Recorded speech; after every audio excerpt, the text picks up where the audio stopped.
Hello दोस्तों, मैं अंशु राजपूत और आज हम लोग हैं सिरोज़ हैंगआउट में। और सिरोज़ हैंगआउट की ख़ास बात यह है कि इस रेस्टोरेंट को सारी एसिड अटैक सर्वाइवर्स खुद चलाती हैं। और आइए मिलवाते हैं, मेरी बहुत सारी प्यारी प्यारी दोस्त भी हैं और फिर सिरोज़ हैंगआउट की खासियत क्या है ये भी आपको बताएंगे। तो ये मेरे दोस्त हैं और अभी तो ये लोग खेल रहे हैं गेम। और यहाँ पे लखनऊ वालों का बहुत प्यार मिलता है हम लोगों को। और आप देख सकते हैं कि हम लोगों ने बहुत प्यारा सा यहाँ पे सेटअप बनाया हुआ है। मतलब अभी हम लोगों का एक बेकरी काउंटर है, आपने स्टार्टिंग में देखा होगा मेरे पीछे एक बेकरी काउंटर था। ये हम लोगों ने अभी 14 फेब को ही स्टार्ट किया है। ये जो प्रोडक्ट आप देख रहे हैं ये सर्वाइवर्स ने खुद अपने हाथों से बनाया है। और आप केक जो हैं कहीं और से ऑर्डर करते हैं। और मैं इस ब्लॉग के जरिए आपको बताना चाहती हूँ कि आप हमारे सिरोज़ हैंगआउट अंबेडकर पार्क के सामने है, यहाँ से हम लोगों से ऑर्डर दे सकते हैं और हम लोग आपको केक बना के देंगे। और मफ़िन से हमारे पास चोकोलावा हैं और काफ़ी सारे, अभी तो खाली दिख रहा है ये, लेकिन कल महिला दिवस है तो कल हम लोग इसको पूरा भर देंगे। और कल हम लोगों ने कुछ छूट भी रखी हुई है, तो कल आप ज़रूर आइएगा। और अंशु के साथ अपने सफ़र को हम जारी रखेंगे। आइए पता करते हैं शिरोज़ के बारे में। तो गाइज़ हमारे साथ हैं आलोक सर। सर थोड़ा सा हमको अपने बारे में बताइएगा और थोड़ा सा शिरोज़ के बारे में हमें बताइएगा, कैसे आपने स्टार्ट किया, कैसे कॉन्सेप्ट आया।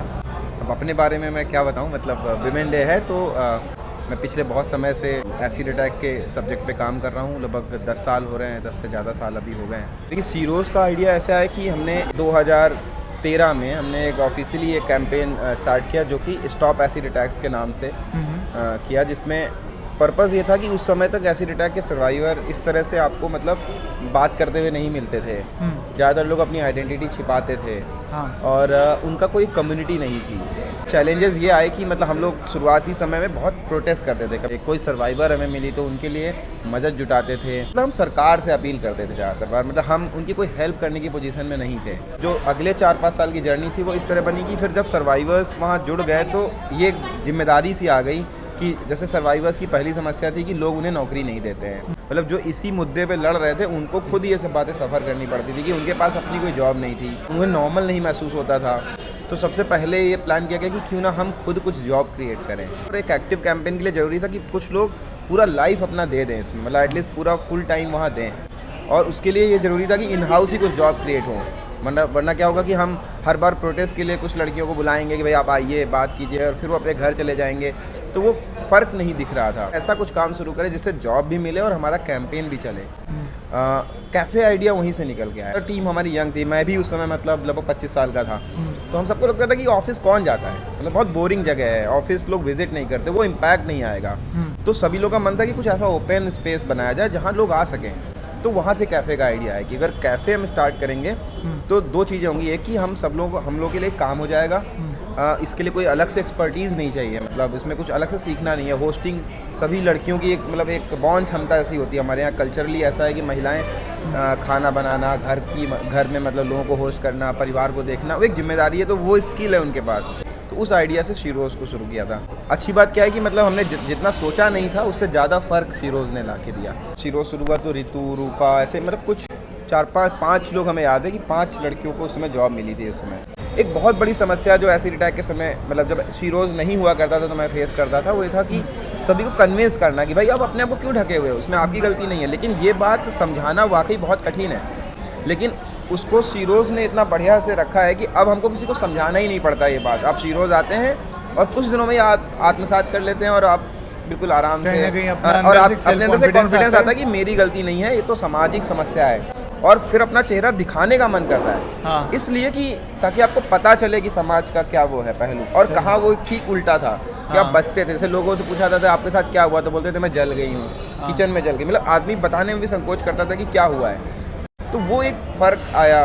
तो ये जो 4-5 सालों में यही होता है कि कोई एक लड़की आती है, आप अभी भी कुछ नए लोगों को यहाँ देखेंगे तो आप महसूस कर लेंगे ये नए हैं। जैसे कुछ लोग हैं अभी जो 1 महीना भी नहीं हुआ है उन्हें आए, तो उनमें वो अंतर आप देखेंगे कि वो अभी संकोच में है, थोड़ा सा घबराए हुए हैं, लेकिन धीमे धीमे वो कॉन्फिडेंस गेन करेंगे। फिर वो ये भी सोचने लगे, करियर के बारे में सोचेंगे, फिर पढ़ेंगे, कोई स्किल सीखेंगे। और एक वक्त ऐसा भी आ जाएगा जब हमें लगेगा कि नहीं ये अब इंडिपेंडेंटली कुछ कर सकते हैं। तो वो वक्त, जैसे यहाँ पे कई लोग हैं जिन्होंने इंडिपेंडेंटली कुछ किया है या करने जा रहे हैं, एक हॉलीवुड के एक्टर हैं, वो यहाँ आए थे और उन्होंने हमें पता ही नहीं चला कि वो एक्टर्स हैं आए हैं। और इसके बाद जब उन्होंने अपनी पोस्ट डाली ट्विटर पे तब हमें पता चला कि अच्छा एक एक्टर, ये इतने बड़े एक्टर यहाँ आए थे, मेल्फॉय है ना। हाँ। तो वो वहाँ आए मेल्फॉय थे जी। तो हमने कहा कि मतलब वो तो ये होता है कि मतलब हम उनको बुला नहीं सकते थे, तो यही खूबसूरती है इस ओपन स्पेस की। 2013 में अपना कैंपेन शुरू किया था 8 मार्च को, हाँ। और ये कैफ़े वैसे ये कैफ़े भी 8 मार्च 2016 को लॉन्च हुआ था। तो इस अच्छा। कैफ़े को कितने साल हो गए? 16, 4 और 6 साल हो गए। तो मैं हूँ इस वक्त फ़राह मैम के साथ। मैम अपने बारे में थोड़ा सा हमको बताइएगा। जी, मेरा नाम फ़राह खान है और मैं डिस्ट्रिक्ट फ़र्रुखाबाद से बिलोंग करती हूँ। और मैं 2015 से आगरा कैफ़े मैंने ज्वाइन करा था, तब से मैं वहाँ थी। और उसके बाद 2016 में 28 फरवरी से मैंने लखनऊ कैफ़े ज्वाइन करा था, तब से मैं यहाँ पे वर्क कर रही हूँ। और मेरे ऊपर ऐसा अटैक 2011 में 11 फरवरी को हुआ था। और उससे पहले मेरा एम्ब्रॉयडरी का बिजनेस था और मेरे हस्बैंड ने ऐसा अटैक किया था क्योंकि वो गुड कैरेक्टर के नहीं थे और मुझे मारना, गाली वाली बकना, फैमिली से नहीं मिलने देना, इस तरह का वो मतलब मुझे बहुत टॉर्चर करते थे। तो मुझे लगा लाइफ बहुत खूबसूरत है, इसे ऐसे नहीं चल सकता। मैंने 6 ईयर काफ़ी कोशिश की थी और उसके बाद जब नहीं लगा कि आगे लाइफ बढ़ पाएगी तब मैंने डिवोर्स केस किया था। और डिवोर्स केस में 1 साइड फाइनल डिसीज़न आया था और उसके बाद मेरे हस्बैंड ने अटैक किया था। जी, तो उसके बाद मुझे मतलब बहुत सारी प्रॉब्लम मैंने फेस की, जैसे कि कोई भी हादसा हो या कोई भी केस होता है तो हर जगह पे गांव में क्या होता है कि गर्ल्स को ही जिम्मेदार ठहरा देते हैं कि गर्ल्स की ही गलती होगी। तो इसी तरह से मेरे साथ भी हुआ था, लेकिन मैंने अपना हिम्मत नहीं हारा। मैंने जो मेरे लिए नेगेटिव कमेंट्स थे उनको मैंने पॉजिटिव लिया। अब मैंने खुद से ये सोचा कि जो ये लोग नेगेटिव बोल रहे हैं और मैं अपनी जगह ठीक हूँ तो मुझे ये प्रूव करना होगा। तो इसी तरह से मैं अपने ट्रीटमेंट भी मैंने कराया और मेरे फैमिली ने मुझे सपोर्ट किया। उन्होंने सपोर्ट तो किया लेकिन डिसीजन सारे मेरे ही थे उस वक्त। ट्रीटमेंट कराना, कितने टाइम में सर्जरी कराना है, पैसा अरेंज करना है, बहुत सारे प्रॉब्लम्स थी। लेकिन वो बस 1 बाय 1 करते चले गए और फिर मुझे शिरोज़ के बारे में पता लगा। पूरी डिटेल्स मुझे नहीं पता थी, लेकिन मुझे ये लगा, सुनने में आया था कि एक आगरा में कैफ़े खुला है जहाँ पे मतलब जली हुई लड़कियाँ काम करती हैं। और फिर मैंने नेट से सर्च करके और मैं आगरा कैफ़े में पहुँची थी। वहाँ मेरी आलोक सर, आशीष सर से और बाकी लोगों से बात हुई थी। उसके बाद मैंने आगरा कैफ़े ज्वाइन किया था। चेंजिंग तो बहुत सारी चीज़ों में आई है। जैसे कि मुझे पहले लगता था मैं एक दुनिया में अकेली ही ऐसी लेडी हूँ जो अटैक हुआ है। और जब मैंने आगरा शिरोज़ में देखा तो मैंने बहुत कम एज की जो जिनकी लाइफ स्टार्ट हुई है उनके ऊपर अटैक हो रखा है। तो फिर मुझे अपना दुख कम लगने लगा, मतलब लोगों का दुख देख के। लेकिन जो कुछ नेगेटिव थॉट भी कभी आ जाते थे वो भी मेरी मतलब माइंड से निकल गए और मैंने यहाँ आके वर्क करा, लोगों को जाना पहचाना, बहुत कुछ सीखा। सबसे अच्छी बात यह है कि शिरोज़ में मतलब ऐसा नहीं लगता है कि हम अपनी फैमिली को छोड़ के आए, फुल सपोर्ट रहता है। जो आलोक सर हैं, आशीष सर हैं, तो मतलब उन लोगों का कभी सर वाली फीलिंग भी नहीं आई है हम लोगों में। हमेशा भाई जैसे लगते हैं और अच्छे से हर बात में समझाते हैं, अच्छे से अच्छे हम लोगों को एजुकेशन हर चीज़ में फैसिलिटी देते हैं। बहुत कुछ कर रहे हैं हम लोगों के लिए मेहनत। मैम आप अपने फूड का थोड़ा सा हमको बताइएगा, क्योंकि चैनल सफ़र खाना है, तो थोड़ा सा हमको बताइएगा आपको खाने में क्या पसंद है सबसे ज़्यादा? देखिए, खाने में मुझे तो चिकन बिरयानी बहुत पसंद है। अच्छा जी, और मुझे कुकिंग का भी बहुत शौक है। मैं खुद भी बिरयानी, कोरमा, बाकी चीज़ें बहुत अच्छी बना लेती हूँ। मैंने लॉकडाउन में काफ़ी सारी चीज़ें घर में बनाई, पनीर अच्छा। बटर मसाला, कढ़ाई पनीर, दाल मखनी, बहुत सारी चीज़ें बनाई। और सबसे अच्छी बात यह है कि मैं जैसे फर्स्ट टाइम भी कोई चीज़ बनाऊंगी ना तो मेरा डिश का जो टेस्ट होता है वो बिल्कुल परफेक्ट होता है। अच्छा मतलब ऐसा होता है ना कि फर्स्ट टाइम जब हम कुछ करते हैं तो 19-20 होता है, लेकिन ऐसा नहीं होता, मेरी डिश बिल्कुल फिक्स रहती है। तो ये चीज़ मुझे बहुत अच्छी लगती है अपनी, कि मतलब मेरे इस आई में ओनली 20% विज़न है। हाँ। लेकिन मैं फिर भी अपने अंदाजे से खाना अच्छा बना लेती हूँ। तो आप मुझे बताइए कि मैं यहाँ पे क्या खाऊँ फिर? आप हमारे यहाँ की पनीर कॉन्फिटर्स खा सकते हो, बहुत टेस्टी होता है, क्रंची होता है, उसकी चटनी भी डिफरेंट होती है। और चाइनीज़ में कुछ लेना चाहे तो आप चिली पनीर भी ले सकते हैं, पनीर टिक्का ले सकते हैं। बहुत सारी चीज़ें हैं, जब आप खाएंगे तब आपको अच्छा लगेगा ना। है तो आप आलू तंदूरी पराठा खा सकते हो। आलू तंदूरी पराठा, बिल्कुल ये तो उसका मतलब टेस्ट बहुत अच्छा आता है, जैसे कि तवा पराठा बनता है ना, हम लोग घर में ही बनाते हैं, यहाँ हाँ, पे हाँ। बनता है, बट जो तंदूर का पराठा होता है ना, उसका टेस्ट अलग होता है, उसमें सोंधापन होता है। तो फिर ये ट्राई करने वाली चीज़ है, मैंने नहीं ट्राई किया अभी तक आलू तंदूरी पराठा।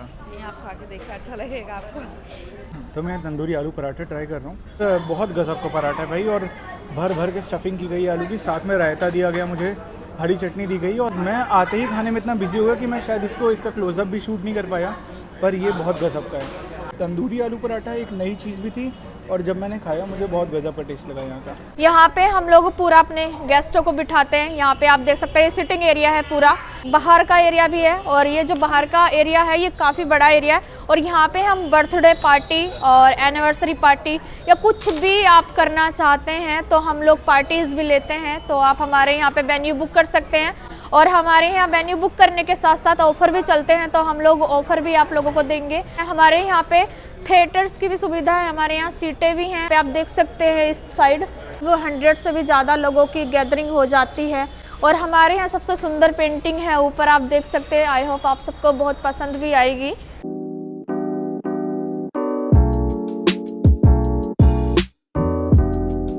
आप लोग यहाँ पे खाना खाने के बाद वॉक भी आसानी से कर सकते हो, और यहाँ पे टाइम की कोई लिमिटेशन नहीं है, आप जितना चाहे यहाँ पे टाइम स्पेंड कर सकते हैं। और यहाँ पे हम लोगों ने बहुत प्यारा सा एक लाइब्रेरी भी रखा हुआ है कि कोई भी स्टूडेंट आता है तो यहाँ पे एक चाय पी सकता है, और आप वो मन चाहे अपनी बुक पढ़ सकते हैं। हम लोगों ने यहाँ पे लाइब्रेरी का भी सेटअप कर रखा है, हर प्रकार की बुक रखी हुई है हम लोगों ने, कि जो भी आए अपने मन इच्छा अनुसार यहाँ पे बुक पढ़ सकता है, और यही खास बात है यहाँ पे। और सबसे खास बात यहाँ पे ये है कि यहाँ पे इंसान रेस्टोरेंट समझ के नहीं, अपना घर समझ के आता है, क्योंकि यहाँ पे हम लोग एक परिवार का सदस्य जैसा ट्रीट करते हैं। हम ये नहीं देखते हैं कि मतलब गेस्ट आया है और हमें गेस्ट की तरह होस्ट करना है उसको, तो हम लोग यहाँ पे एक परिवार के सदस्य के जैसा होस्ट करते हैं। और यहाँ से इंसान आता तो खाली आता है, लेकिन हम लोग यहाँ से अपना प्यार दे के उसको उसके घर वापस भेजते हैं, और यही खास बात है यहाँ पे।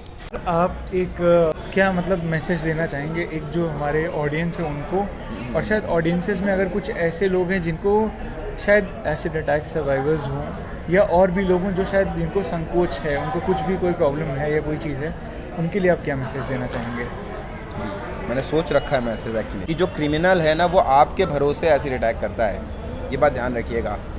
ये बात समझ में आ जाए तो आप काफ़ी मदद कर सकते हैं, क्योंकि वो क्या भरोसा रखता है कि हम एसिड डाल दे रहे हैं, इसका चेहरा ख़राब कर दे रहे हैं, बाकी का बदला समाज लेता है। आप ही उनको अनकंफर्टेबल करते हैं, आप ही उन्हें तमाम तरह से मतलब जज करते हैं, आप ही उन पर सवाल उठाते हैं। तो मेरी ये सलाह है कि अटैकर के पर्पस को और मतलब पूरा मत कीजिए, उसको डिफीट कीजिए। मतलब वो ये सोच के वो आपके भरोसे पे ही एसिड डाल रहा है, वरना वो कुछ और चुनता। उसने एसिड ये सोच के डाला था कि हम इसकी लाइफ ख़राब कर देंगे, उसके बाद समाज पूरी ज़िंदगी इसको सताता रहेगा। तो चूँकि हम समाज से बात कर रहे हैं, इसलिए समाज से अपील है कि ध्यान दें इस बात पे कि वो आपके भरोसे लोग एसिड अटैक करते हैं। हाँ। तो कृपया उनका भरोसा तोड़िए।